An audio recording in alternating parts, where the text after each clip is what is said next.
கிளமங்கலம் சின்னட்டியில் பாஜகவினர் டெல்லியில் பாஜக அணி வெற்றி பெற்றதை பொதுமக்களுக்கு இனிப்புகள் வழங்கி கொண்டாட்டம்.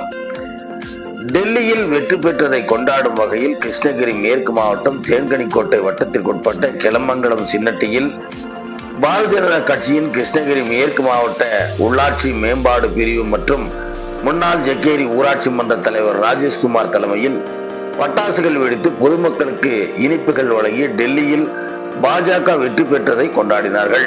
இந்த நிகழ்ச்சியில் பாரதிய ஜனதா கட்சியின் மாநில செயற்குழு உறுப்பினர் பாலகிருஷ்ணன், முன்னாள் மாநில விவசாய அணி ஜெய்சங்கர், வேணு, அசோக், எலகிரியப்பா, ரமேஷ், குருமூர்த்தி, நாகபூஷணம், மாரப்பா, வினய், அன்னையப்பா, ஜெயபால், கணேஷ் காலனி தினேஷ்குமார் மற்றும் பாரதிய ஜனதா கட்சியின் மாநில, மாவட்ட, ஒன்றிய, நகர, பேரூர் கழக நிர்வாகிகள் என பலர் இந்த நிகழ்ச்சியில் பங்கேற்றனர் என்பது குறிப்பிடத்தக்கது. கிளமங்கலத்திலிருந்து செய்தியாளர் சிவபிரகாஷுடன் செல்வம்.